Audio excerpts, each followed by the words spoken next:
essa talvez seja a terceira ou quarta vez que eu tenho a oportunidade de falar no Conexão com Deus da Igreja Presbiteriana Unida de São Paulo, porém todas as outras vezes eu estava em loco, ali no prédio da igreja, podendo me encontrar com os irmãos, podendo abraçar, receber um abraço carinhoso depois do nosso encontro, e hoje, infelizmente, as coisas não podem ser assim, não é mesmo? Ainda que nós estejamos voltando gradativamente os nossos cultos presenciais, ainda temos algumas necessidades que precisam ser atendidas, temos as limitações por conta do protocolo, por conta do direcionamento das autoridades, e se existe uma palavra ou uma expressão que nós temos ouvido bastante nesse tempo, é o tal do novo normal. Nós estamos tendo que aprender, ou vivemos ao longo dos últimos 6 meses aprendendo a viver de forma diferente, não é verdade? Muito daquilo que a gente estava acostumado a fazer, aquilo que estava na nossa rotina, no nosso cotidiano, coisas para a gente aparentemente simples, das quais nós nem sequer notávamos, de repente saíram do ordinário. A gente que estava acostumado a acordar logo cedo pela manhã, a tomar um café, a levar as crianças na escola, a ir para o trabalho, a voltar muitas vezes para almoçar com a nossa família em casa, a ter um tempo à noite na nossa igreja, com os nossos irmãos. Tudo isso, de repente, a gente deixou de poder fazer. E mesmo agora com a flexibilização, a gente ainda tem algumas atenções, algumas mudanças, e essa então nova normalidade nos leva a viver uma vida de maneira diferente daquela que nós estávamos acostumados a viver. Agora, isso é um excelente motivo também para nós pensarmos como que algo que Deus pode fazer na nossa vida e na nossa história também pode gerar para nós um novo normal. Quando nós somos convencidos pelo Espírito Santo de Deus do pecado, da justiça e do juízo, quando os nossos olhos se abrem, percebemos o quão pecadores somos, o quanto nós carecemos da graça de Deus revelada em Cristo Jesus, pela ação do próprio Espírito, esse mesmo Espírito gradativamente vai trabalhando a nossa vida, o nosso coração, as nossas atitudes. Como certa vez já disse o jornalista norte-americano Philip Yancey em um de seus livros, Deus nos ama muito e nos aceita exatamente da maneira que somos e estamos, mas Ele nos ama demais para deixar que nós continuemos da mesma forma, não é verdade?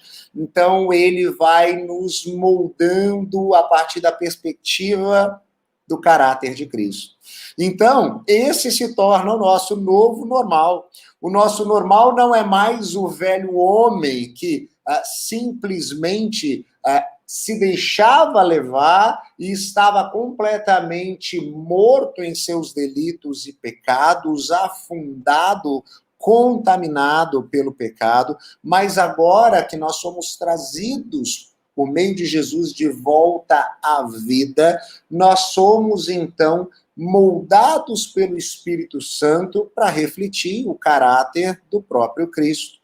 E dentro desse entendimento e dessa perspectiva, o propósito de Deus para a minha vida e para a sua vida, não é que nós nunca enfrentemos adversidades, dificuldades, problemas, de maneira nenhuma. A Bíblia nunca nos prometeu isso. Talvez alguns desses pregadores de televisão já tenham prometido essa falácia. Se você vier para a minha igreja, se você fizer essa campanha, se você der tanto dinheiro, você não vai mais ter problemas, você não vai ter enfermidade, você não vai conhecer o desemprego. Isso é uma grande mentira. Nós sabemos que o sofrimento, ele faz parte da história da humanidade, porque o pecado trouxe o caos para a história da humanidade. Então, nós enfrentamos, sim, adversidades e problemas. E muitas vezes, em situações como essa que nós temos vivido ao longo dos últimos meses, Deus usa para o nosso crescimento, para o nosso amadurecimento. E é exatamente nesse sentido que eu quero conversar com vocês na noite de hoje. A partir desse entendimento de vivermos um novo normal, não esse novo normal simplesmente por causa das mudanças rotineiras devido à pandemia, o novo normal daquele que agora tem uma vida moldada pelo Espírito e que é chamado para a maturidade. Para tanto, eu queria refletir com vocês na noite de hoje, na carta que o apóstolo Paulo escreveu à igreja de Éfeso, no capítulo 4. Eu vou fazer a leitura do capítulo 4, primeiro do versículo 1 até o versículo 7, vou pular alguns versículos e continuarei lendo. Então, você pode manter a sua Bíblia com você, você pode abrir a sua Bíblia, ou você pode ligar a sua Bíblia no seu celular, no seu tablet, ou você pode acompanhar aí no texto que será projetado na nova versão internacional, na NVI, você pode acompanhar na sua própria versão, e depois ler e reler o texto da palavra de Deus, que nos diz o seguinte: como prisioneiro no Senhor, rogo-lhes que vivam de maneira digna da vocação que receberam. Sejam completamente humildes e dóceis, e sejam pacientes, suportando uns aos outros com amor. Façam todo o esforço para conservar a unidade do Espírito pelo vínculo da paz. Há um só corpo e um só Espírito, assim como a esperança para a qual vocês foram chamados é uma só. Há um só Senhor, há uma só fé, um só batismo. Um só Deus e Pai de todos, que é sobre todos, por meio de todos e em todos. E a cada um de nós foi concedida a graça, conforme a medida repartida por Cristo. Você pode caminhar alguns versos e chegar ao versículo de número 11, do mesmo capítulo 4 de Efésios, e o texto do apóstolo Paulo continua da seguinte maneira: e ele designou alguns para apóstolos, outros para profetas, outros para evangelistas e outros para pastores e mestres, com o fim de preparar os santos para a obra do ministério, para que o corpo de Cristo seja edificado, até que todos alcancemos a unidade da fé e do conhecimento do Filho de Deus e cheguemos à maturidade, atingindo a medida da plenitude de Cristo. O propósito é que não sejamos mais como crianças, levados de um lado para o outro pelas ondas, nem jogados para cá e para lá por todo o vento de doutrina e pela astúcia e esperteza de homens que induzem ao erro. Antes, seguindo a verdade em amor, cresçamos em tudo, naquele que é a cabeça, Cristo. Dele todo o corpo, ajustado e unido, pelo auxílio de todas as juntas, cresce e edifica-se a si mesmo em amor, na medida em que cada parte realiza a sua função. Vamos orar? Deus de graça, que a sua palavra nesse momento venha como uma espada penetrante ao nosso coração, nos trazendo sabedoria, discernimento, sensibilidade para compreendermos aquilo que o Senhor quer fazer em nós e através de nós, no nome de Jesus. Amém e amém. Nessa noite, então, eu queria conversar com você sobre algumas características de um cristão maduro, de alguém que tem, de fato, vivido na direção do amadurecimento, da maturação, que é o propósito de Deus para a nossa vida. E o apóstolo Paulo, nessa carta à igreja de Éfeso, nos ajuda sobremaneira a percebermos isso.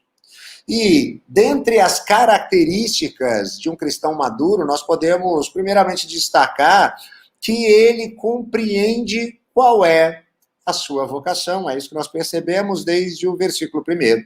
Como prisioneiro do Senhor, rogo-lhes que vivam de maneira digna da vocação que receberam. Mas qual é a nossa vocação? Aqui nós somos chamados a viver na história. Muitas vezes nós acreditamos piamente que aquilo que nos define é, por exemplo, a nossa profissão, ou a nossa posição social, ou qualquer tipo de vínculo afetivo que nós possamos ter.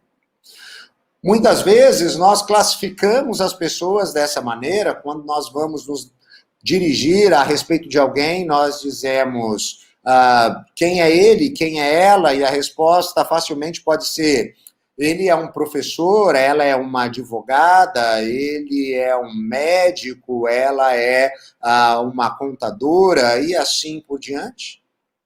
Nós passamos a acreditar, então, dessa maneira, que aquilo que nós somos diz respeito ao nosso trabalho, à nossa profissão, porque talvez nós passamos a maior parte do nosso tempo lidando com aspectos da nossa vida profissional.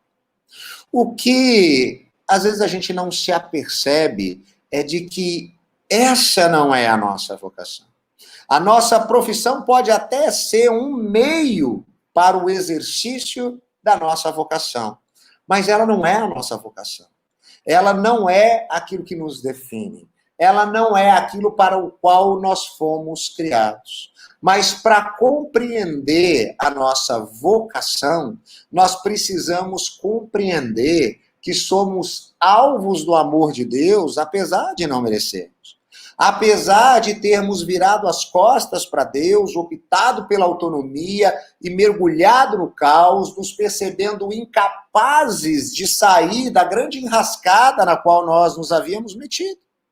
E ainda assim, Deus nos amou, entrando na história, na pessoa de Cristo Jesus, daquele que caminha resolutamente na direção da cruz para nos trazer de volta para um relacionamento verdadeiro, real, com o Criador de todas as coisas.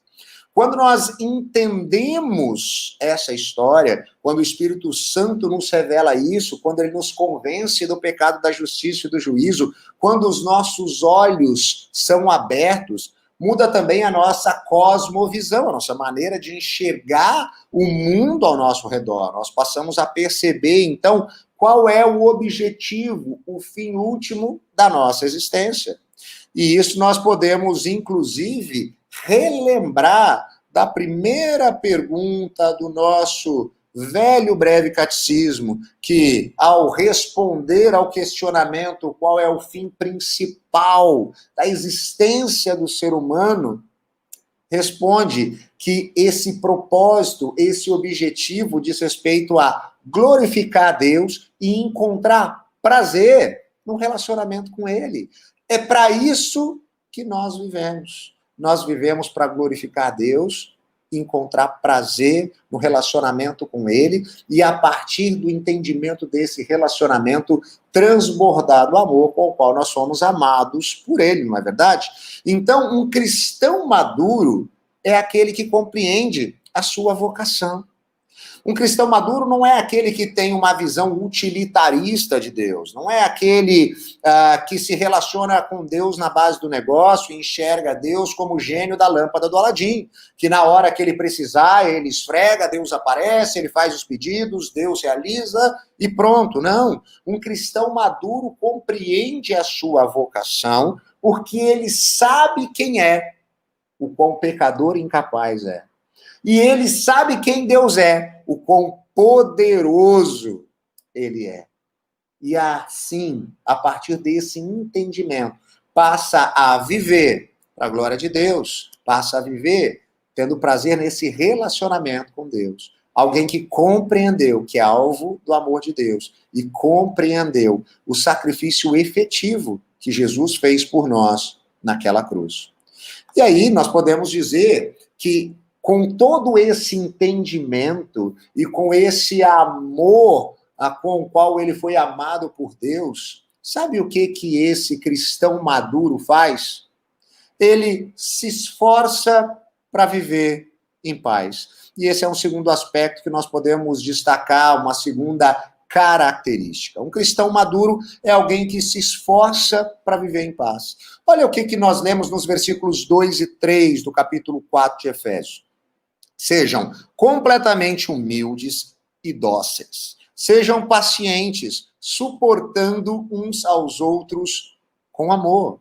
Façam todo o esforço para conservar a unidade do Espírito pelo vínculo da paz. Eu acho fantástico quando Paulo nos apresenta, muitas vezes, esses imperativos de mutualidade, aquilo que nós devemos fazer uns pelos outros. E aqui ele fala sobre suportar, né? E suportar nós podemos entender no nosso vernáculo, na nossa língua portuguesa, como aquele que dá suporte, apoio. Mas suportar pode ser aquele que tem que aguentar também, e às vezes nós temos que aguentar pessoas que pensam diferente da gente, pessoas que têm um comportamento diferente do nosso, que têm uma história de vida que fez com que ele entendesse algumas coisas da maneira diferente que a gente entende, e a gente tem que suportar, às vezes, mesmo quando a gente não concorda com algumas coisas. E aqui, esse cristão maduro é alguém que se esforça para viver em paz. E isso é algo que a gente precisa relembrar constantemente. Eu tenho trabalhado ao longo dos últimos anos na minha área de comunicação, atrelado ao meu ministério e principalmente à nossa denominação, a Igreja Presbiteriana do Brasil. E me preocupa muito o comportamento de muitos discípulos de Jesus, de muitos cristãos, de muitos líderes, de muitos pastores, principalmente nas mídias sociais. Parece que aquele ambiente se tornou terra de ninguém e eu posso, então, dizer ali aquilo que normalmente eu não diria se eu estivesse diante de outra pessoa. Isso faz com que eu passe a ter um comportamento altamente bélico. E eu uso aquele espaço como um campo de batalha para destruir, ou como é a palavra da moda, cancelar aqueles que pensam diferente de mim. E esse pensamento que faz parte da nossa cultura tem se tornado comum dentro das nossas igrejas. Agora, quando nós ouvimos os ensinamentos de Jesus, não é isso que nós aprendemos.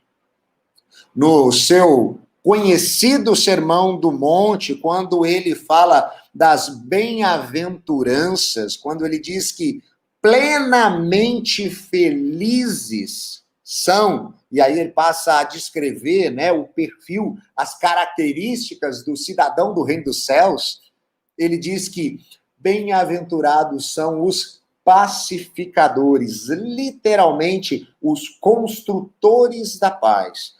Plenamente feliz é aquele que constrói a paz, não aquele que constrói a guerra, não aquele que está brigando o tempo inteiro, não aquele que entra no Facebook, no Instagram, no Twitter, para poder ver qual é a próxima celeuma, para ver qual é a próxima briga, qual é o próximo problema, para ele poder se posicionar e ficar discutindo também. Não, bem-aventurados são os pacificadores. Plenamente felizes são os construtores da paz. Eu me recordo que no ano de 2009, a revista Época fez uma matéria especial, na verdade, uma edição especial, onde ela tentava fazer, a partir de uma série de estatísticas, uma previsão de como seria o Brasil no ano de 2020, exatamente o ano que nós estamos. Eu achei aquilo interessante, porque ela trazia vários aspectos do viés religioso do nosso país, com muitas pesquisas e com muitas estatísticas, e eu, inclusive, guardei aquele exemplar.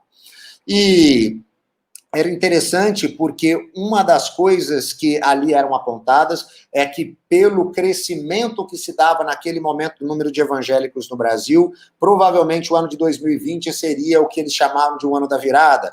Mais da metade da população brasileira iria se declarar evangélica. Isso não aconteceu, como nós conhecemos a estatística do nosso tempo, esse número não caminhou dessa maneira, mas existia uma série de apontamentos ali interessantes, porque eles começaram a tentar imaginar como seria um Brasil mais evangélico. Quais as consequências de você ter um Brasil mais evangélico? E aí eles falavam a respeito do índice de divórcio, do uso de bebidas e drogas, e uma série de outros aspectos. Em um determinado momento falava-se sobre a violência. E a frase curta era a seguinte: não há como saber se um Brasil mais evangélico será um Brasil mais violento. Um Brasil mais evangélico será um país mais ou menos violento.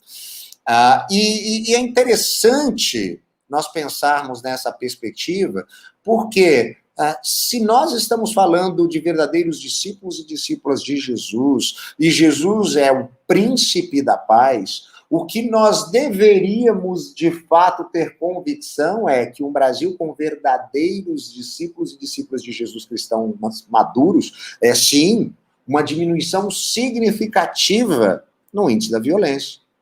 Mas, se isso não ocorre, a pergunta que pode ficar para a gente é: será que, de fato, nós estávamos tendo um aumento do número de cristãos maduros? Ou nós estávamos, como talvez ainda estejamos, percebendo apenas o aumento de pessoas religiosas que se dizem cristãs, mas que não têm nenhuma maturidade cristã? Continuando nas características do cristão maduro, esse se vê como parte de um corpo. Ele não entra nessa ideia da cultura do nosso tempo, do individualismo, da vida privatizada, do foco no eu, da teologia do próprio umbigo. Repare o que nós lemos nos versículos 4 a 6. Há um só corpo, um só espírito, assim como a esperança para a qual vocês foram chamados é uma só. Há um só Senhor, uma só fé, um só batismo, um só Deus e Pai de todos, que é sobre todos, por meio de todos e em todos. O que nós passamos a perceber por meio da ação do Espírito Santo na nossa vida é que nós somos parte de um povo eleito, um povo que Deus escolheu e separou para si. Nós não somos indivíduos, mas somos pessoas trabalhadas pelo Espírito Santo de Deus, que tem Jesus como seu único Senhor, e isso é aquilo que nos une. E Deus, então, passa a agir em todos e por meio de todos, usando efetivamente pessoas na vida de outras pessoas. Nós, de fato, temos experimentado essa cultura do egoísmo, do individualismo. Eu me recordo de um texto do filósofo alemão Max Stirner, que em um dos seus livros, intitulado O Indivíduo e Sua Propriedade, ele fala a respeito, né, dessa sistematização do individualismo, e ele diz, a certa altura, no mundo existem dois tipos de pessoas: aquelas que são egoístas, sabem que são egoístas e fazem tudo para satisfazer o seu egoísmo, e aquelas que são egoístas e acham que não são. Na visão de Stirner, todo mundo era um grande egoísta, sempre focado em satisfazer o seu próprio desejo. Nesse sentido, ele não era um isolacionista, ele não achava que nós viveríamos bem sozinhos, não, o outro era importante, porque ele poderia ser o objeto do nosso desejo, ou o caminho para o objeto do nosso desejo. O individualismo que toma conta da nossa cultura é algo que não pode ser percebido na vida de um discípulo, de uma discípula de Jesus, muito pelo contrário. Nós devemos ter o entendimento do quão importante é nós termos pessoas ao nosso redor. Eu costumo sempre responder ao questionamento que eu ouço quando as pessoas dizem: pastor, o senhor vive dizendo que a vontade de Deus é boa, perfeita e agradável. Essa parte a gente já entendeu. Agora, o que a gente quer saber é Como eu faço para saber qual é a vontade de Deus? E eu costumo dizer, ora, seguindo o direcionamento de um pastor que influenciou muito o meu ministério por meio de seus livros, Eugene Peterson, ore, porque quando você ora, você ganha a sensibilidade para perceber aquilo que Deus está fazendo na sua própria vida. Leia a Bíblia, porque quando você lê a Bíblia, você passa a compreender o modus operandi de Deus, você passa a entender como Deus age na história. E tenha amizades espirituais, porque quando nós temos amizades espirituais, nós conseguimos compreender aquilo que Deus está fazendo na vida de outra pessoa, e essa pessoa passa a compreender aquilo que Deus está fazendo na nossa vida. Eu costumo dizer que todo cristão maduro tem que acordar de manhã e conseguir responder para si mesmo 3 questionamentos. Quem eu ouço? Quem eu me submeto? Porque se eu não me submeto a ninguém, eu estou seguindo os desejos do meu próprio coração. E o profeta Jeremias já nos alertava que o coração do ser humano é enganoso. A segunda pergunta que você deve fazer é com quem eu compartilho. Você precisa ter companheiros de caminhada, suportar uns aos outros, auxiliar uns aos outros, são os imperativos de mutualidade. Você precisa de pessoas com quem você compartilha do seu momento, ela possa partilhar do seu momento. E a terceira pergunta é, de quem eu cuido? Quem é a pessoa que percebe em mim maturidade espiritual suficiente para poder ouvir os meus conselhos? Todo cristão maduro precisa estar apto a responder todas essas 3 perguntas. E principalmente no que diz respeito a essa percepção daquilo que Deus está fazendo na vida do outro.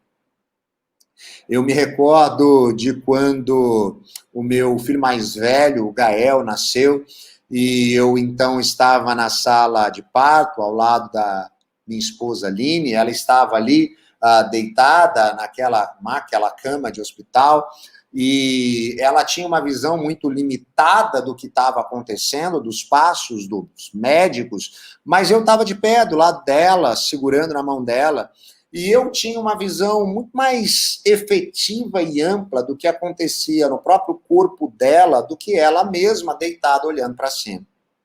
E aquilo me fez perceber que muitas vezes nós dizemos que Deus está operando em nossa vida. É exatamente isso que ele está fazendo. É como se a gente estivesse numa mesa de cirurgia com a barriga aberta. Deus está operando. E a gente deitado olhando para cima não consegue ter uma noção muito clara daquilo que ele está fazendo. Mas se você tem uma pessoa de pé ao seu lado, segurando na sua mão, essa pessoa consegue perceber aquilo que você não percebe. Por isso é fundamental nós termos companheiros de caminhada, por isso é fundamental nós sermos um ponto de referência para pessoas ao nosso redor. As características continuam, e a gente pode dizer que um cristão maduro é aquele que então coloca em prática os seus dons e talentos. Aí a gente já pula para o versículo 11, e a gente pode dizer que essa pessoa tem tal maturidade que ela conhece a si mesma. Olha só o que nós lemos no versículo 11. Ele designou alguns para apóstolos, outros para profetas, outros para evangelistas e outros para pastores e mestres. E essa é mais uma daquelas listas que nós encontramos no Novo Testamento, dentre aquelas que foram escritas pelo apóstolo Paulo, falando a respeito dos dons. Soma-se a esse texto o texto de Romanos 12, onde nós encontramos os carismatas, os dons para o exercício da missão, aquilo com o qual Deus nos capacita dia a dia para o exercício da missão. Nós encontramos em 1 Coríntios 12 os faneros, ou os faneroses, né, que são dons de uma perspectiva da ação pontual do Espírito Santo, agora não mais dons que nós carregamos, mas ali falando a respeito de uma ação objetiva, pontual e direta do Espírito Santo.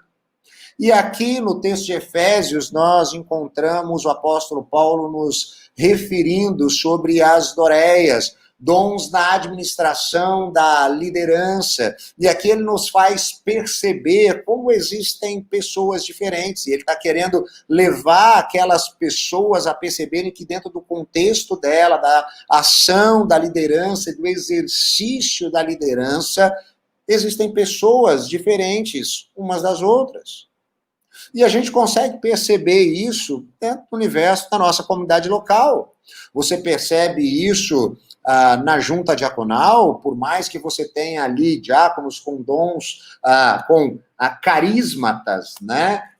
No que diz respeito à misericórdia, à compaixão, você também percebe que eles são diferentes uns dos outros, com um viés diferente. Nós percebemos isso no conselho, nós percebemos isso dentre os pastores, né? Nós temos na Igreja Presbiteriana Unida, meu querido amigo Reverendo Roster, que tem dons específicos nessa perspectiva profética da pregação.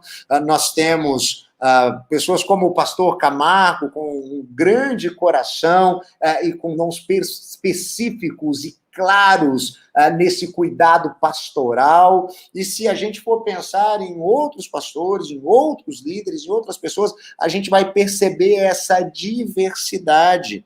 E para a gente poder exercitar da melhor maneira os nossos dons, sabe o que a gente precisa? Se conhecer. Eu só vou ser mais efetivo no exercício da missão que Deus tem para mim à medida que eu me conheço. Sabe por quê? Porque percebendo alguma das minhas características, dos meus talentos, dos meus dons, eu passo a entender que Deus não me chamou para fazer todas as coisas. Que Deus não me chamou para disputar todas as corridas, lutar todos os combates. Deus me chamou para combates específicos. É por isso que o apóstolo Paulo, ao olhar para o final da sua vida, ele diz: eu combati o bom combate. Eu lutei as lutas que eu deveria lutar. Isso tem a ver com o autoconhecimento. É fundamental que nós conheçamos a nós mesmos, para que nós possamos ser efetivos no exercício da nossa vocação, daquilo que Deus quer fazer por meio de nós. Então, nós colocamos esses dons em prática. Nós agimos porque nós nos conhecemos. Ainda, esse cristão maduro auxilia outros na direção do amadurecimento. Porque se você entendeu, como um cristão maduro, que o propósito de Deus é a maturidade, nenhuma outra coisa ali para a nossa vida, não é prosperidade a qualquer custo, não é uma alegria sem adversidade, mas é a maturidade, você então vai auxiliar outros nesse mesmo caminho, no caminho do amadurecimento. Olha o que nós lemos nos versículos 12 e 13. Com o fim de preparar os santos para a obra do ministério, para que o corpo de Cristo seja edificado, até que todos alcancemos a unidade da fé e do conhecimento do Filho de Deus, e cheguemos à maturidade, atingindo a medida da plenitude de Cristo. Esse é o processo do nosso crescimento, da nossa transformação contínua. Mas posso te contar um segredo? Isso não é fácil, isso não é simples.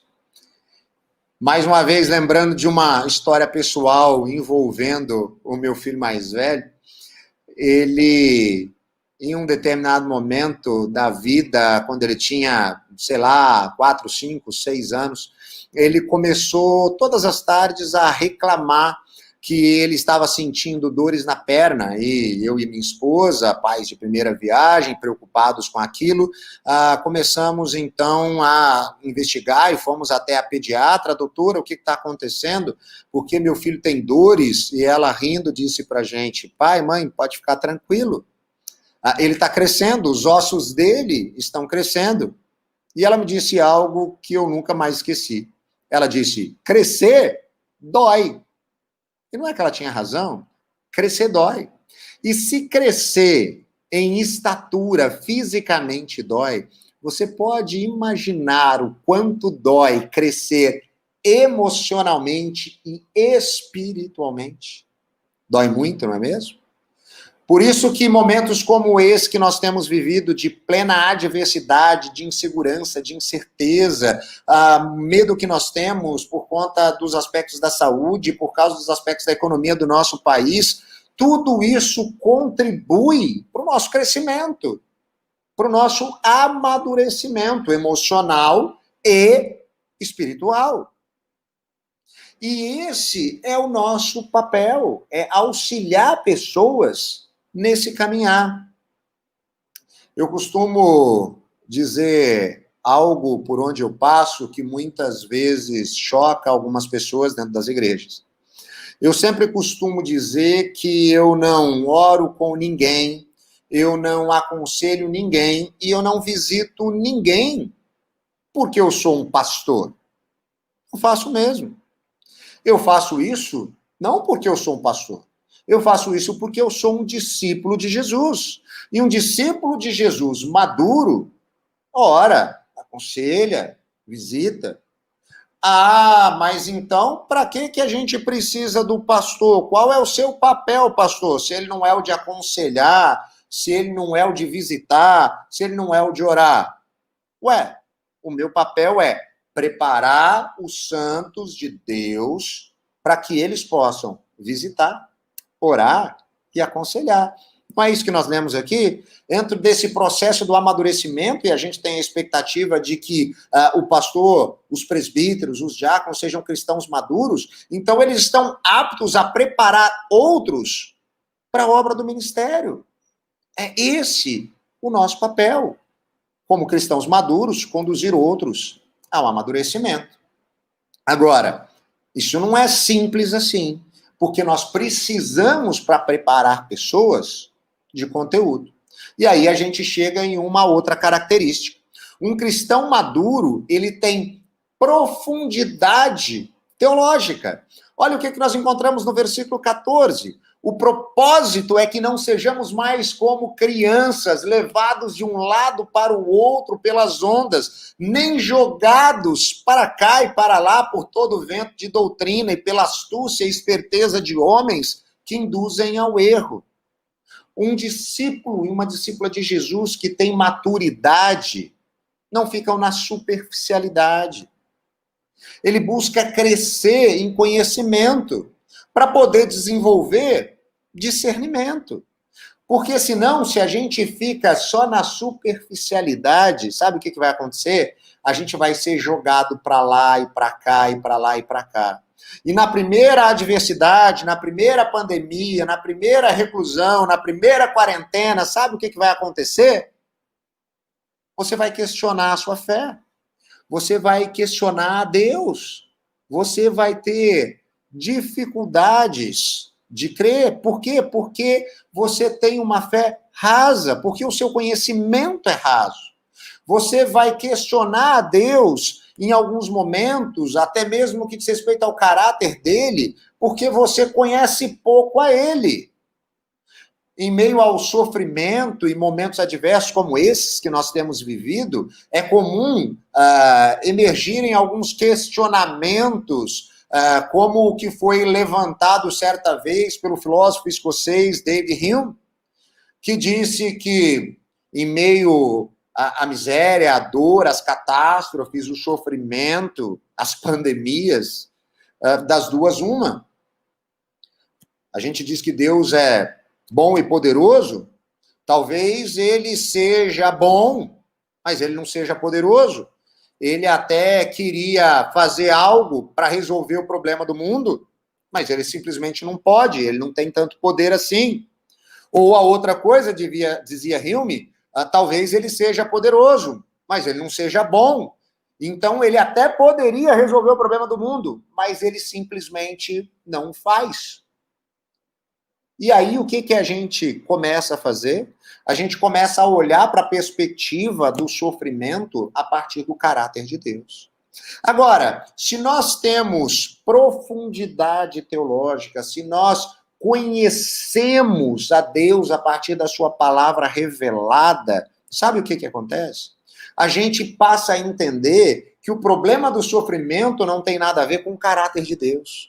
O problema do sofrimento tem a ver com o caráter do ser humano. O problema do sofrimento tem a ver com o pecado que entrou na história da humanidade, quando o ser humano optou pela autonomia e o caos, o sofrimento, a dor e a morte se tornaram reais. Ou seja, quanto mais a gente se debruça sobre as Escrituras, é mais difícil nós sermos convencidos, é mais difícil nós termos uma fé trôpega, é mais difícil de nós simplesmente abandonarmos tudo. Por quê? Porque ela passa a estar solidificada em algo que, de fato, tem propriedade. Quando a nossa fé está estabelecida em qualquer outra coisa, quando as tempestades vierem, ela vai estremecer. Agora, se a nossa fé está estabelecida em um conteúdo sólido que aponta para a grande história, a grande metanarrativa bíblica, que tem a sua centralidade na redenção, ou seja, na pessoa de Jesus, que é a pedra de esquina, a pedra angular, a rocha que, de fato, estabelece tudo, vai ser diferente. Nós não seremos facilmente convencidos nem desanimados, mas nós vamos perseverar. Por quê? Porque nós sabemos o final da história. Nós já temos os spoilers. Nós sabemos que Jesus venceu a morte e o pecado. Nós podemos ter esperança que, mesmo que nós estejamos vivendo momentos difíceis aqui, e que a morte possa a qualquer momento nos assombrar, como nesse tempo tem assombrado o nosso país, levando a óbito inúmeras pessoas, trazendo luto para inúmeras famílias, mas ainda assim podemos ter esperança, paz e alegria que excede circunstância. Por quê? Porque nós sabemos que quando os nossos olhos fecharem para a história, eles se abrirão para a eternidade. Jesus estará diante de nós e ele enxugará de nossos olhos toda a lágrima. Isso traz esperança, não traz? Isso traz paz, não traz? Isso traz alegria plena, não traz? Mas nós só vamos saber disso se nós manusearmos, se nós conhecermos as Escrituras. Por isso nós não podemos nos abdicar disso, nós precisamos conhecer a nossa doutrina, nós precisamos conhecer as bases da nossa fé. E aí, caminhando para o final, um cristão maduro é aquele que compreendeu tudo isso e passa a viver refletindo o caráter de Cristo. Antes, seguindo a verdade em amor, cresçamos em tudo naquele que é a cabeça, Cristo. Dele todo o corpo, ajustado e unido pelo auxílio de todas as juntas, cresce e edifica-se a si mesmo em amor, na medida em que cada parte realiza a sua função. E aqui existe um aspecto fantástico, que tem a ver com a centralidade do Evangelho, o apontamento para Jesus, e aqui o fato de, aprendendo com Jesus e de Jesus, refletindo o seu caráter, nós vamos viver como ele. De que maneira? Ora, João já nos ensinou como Jesus viveu. Jesus viveu cheio de graça e verdade. Aqui Paulo está dizendo, seguindo a verdade em amor. Por quê? Porque graça e verdade estabelecem esse equilíbrio. E é assim que um cristão verdadeiro, um discípulo e uma discípula de Jesus maduros, passam a viver. Ele não vive polarizado, mas ele vive equilibrado. Eu sei, a gente talvez construiu na nossa cabeça que é perigoso esse negócio de equilíbrio, né? E às vezes a gente fala de centro, a gente tem medo que na política centro é onde às vezes as coisas aparecem e acontecem de maneiras obscuras e complicadas. E aí a gente usa Apocalipse 3, que diz que a gente deve ser quente ou frio, porque se for morno, Deus vai nos vomitar da boca. E a gente acha que isso legitima nós termos falta de equilíbrio, mas aquilo que a palavra de Deus nos ensina, por exemplo, em Provérbios 3, 21, é que nós devemos carregar sempre conosco a sensatez e o equilíbrio, e nunca perder isso de vista, porque isso vai trazer vida. E é exatamente assim que Jesus vivia, com sensatez e equilíbrio, com graça e verdade. Jesus, ele não negociava valores. Ele chamava pecado de pecado, ele apontava erros e falhas, ele iluminava os cantos escuros. Mas ele fazia isso de maneira amorosa e graciosa. Quando os religiosos de plantão chegam até Jesus e levam aquela mulher que havia sido pega em adultério e estava então ali, por conta da lei mosaica, condenada à morte por apedrejamento, e eles questionam o mestre sobre o que deveria ser feito, e ele responde: aquele que nunca pecou, então que atire a primeira pedra. E o texto dos evangelhos nos mostram ali que, começando dos mais experientes, cada um foi abandonando as suas pedras, até que aquela mulher se encontrasse só diante de Jesus, e ele pergunta: onde estão os seus acusadores? Ela responde: não sobrou ninguém, e Jesus diz para ela: eu também não te acuso. E eu fico imaginando, ora, se tinha alguém que podia dar uma pedrada na testa dela, era Jesus. Se a lógica ali é quem não tem pecado atire a primeira pedra, Jesus não tinha pecado, ele podia pegar um tijolo e dar na cabeça dela. Mas não é isso que ele faz. Jesus diz: se eles não te condenaram, eu também não te condeno. Jesus age com graça. Jesus age amorosamente para com aquela mulher que estava, assim, afundada nos seus delitos e pecados e que carecia de redenção. Jesus olha para aquela mulher e se compadece dela, da sua cegueira espiritual, da sua incapacidade de encontrar plenitude, de fato, onde nós podemos encontrar. Afinal de contas, Eclesiastes 3:11 diz que Deus colocou no coração do ser humano o anseio pela eternidade. E o ser humano não consegue entender o que isso significa e passa a buscar em vários lugares, como aquela mulher estava fazendo. Mas a palavra de Deus também nos diz que Jesus é aquele que tem palavras de vida eterna. Ele é aquele que pode preencher efetivamente. Jesus, depois de agir graciosamente para com ela, diz para ela: agora vá, volte para a cama do seu amante e continue vivendo a sua vida. Foi isso que Jesus disse? De maneira nenhuma. Jesus disse para ela: vá e não peques mais. O que você estava fazendo tem nome. É pecado. Pecado entrou na história da humanidade por conta da autonomia do ser humano, querendo ser sua própria divindade.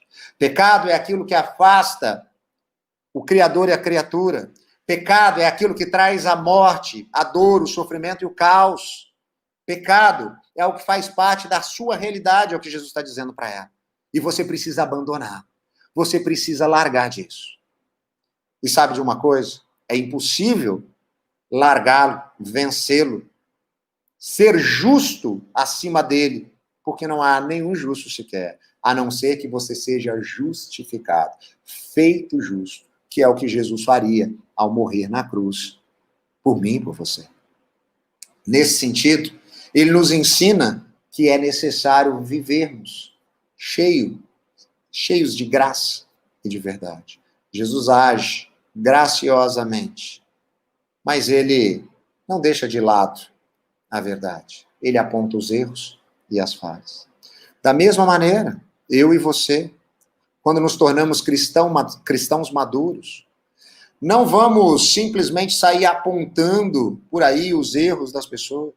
Às vezes algumas pessoas chegam até mim e dizem, pastor, eu estou sendo perseguido no meu trabalho, na minha família, na minha faculdade, porque eu sou cristão, porque eu prego o evangelho, e eu tenho que falar para a pessoa, mentira, você está sendo perseguido porque você é chato, inconveniente, é aquela pessoa que o tempo inteiro está apontando para o outro, é aquela pessoa que a sabedoria de Deus nos ensina que consegue enxergar o cisco no olho do outro, mas não enxerga a trave no próprio olho. Não é assim que nós apresentamos verdade. Talvez a melhor maneira de fazer uma pessoa que está diante de nós perceber que ela é pecadora é apontar o dedo para si mesmo e reconhecer que nós também o somos, que nós somos pecadores e que nós carecemos da graça, que nós carecemos da misericórdia, que nós carecemos da redenção. E dessa maneira, efetivamente, perceber essa pessoa sendo impactada pela ação do Espírito Santo, que no momento em que irá convencê-la do pecado, da justiça e do juízo, abrirá os olhos dela e ela então perceberá o quanto ela carece de ser redimida. O meu papel é o de apresentar o evangelho. Por quê? Porque a palavra nos diz que o momento que o Espírito Santo age é no momento em que o evangelho é pregado. A fé vem pelo ouvir a palavra de Deus. Quando a história do evangelho da graça de Cristo Jesus é apresentado, é nesse momento que o Espírito Santo age e transforma a vida daquela pessoa. Então nós não somos os guardiões da verdade. Nós somos simplesmente agentes do reino de Deus na história, que buscam refletir o caráter de Cristo. E Jesus viveu como? Cheio de graça e de verdade. Para a gente encerrar, eu queria deixar algumas coisas para você pensar. Lembre-se, o propósito de Deus para a nossa vida não é que sejamos felizes em todo o tempo todo, que todos os nossos desejos se realizem, que a gente nunca se frustre, que tudo vá bem, que tudo dê certo o tempo inteiro. O propósito de Deus para a minha vida e para a sua vida é que nós nos tornemos pessoas maduras. E para isso, como seria incapaz de nós conseguirmos isso sozinhos, ele nos chama e nos capacita à maturidade. Queria nesse momento orar pela sua vida. Deus de graça, muito obrigado por tão grande amor derramado sobre nós, revelado naquela cruz, no sangue derramado por Cristo Jesus. Que o Senhor, por meio do evangelho da sua graça, alcance o nosso coração, nos transforme e nos faça compreender a nossa vocação. E a partir daí, Deus nos leve na direção do nosso crescimento, do nosso amadurecimento, para que efetivamente possamos viver para a honra e glória do seu nome. Por meio das nossas falas, das nossas atitudes, dos nossos relacionamentos, do nosso comportamento em todo lugar e em todo tempo. Que o Senhor nos use como agentes do seu reino na história. Que o Senhor nos molde pela ação do teu Espírito para podermos refletir o caráter de Cristo. E que transbordando do amor com o qual nós fomos amados em Cristo Jesus, possamos viver cheios de graça e de verdade, para a honra e glória do nome do nosso Senhor e Salvador, aquele nome pelo qual nós oramos. Amém e amém.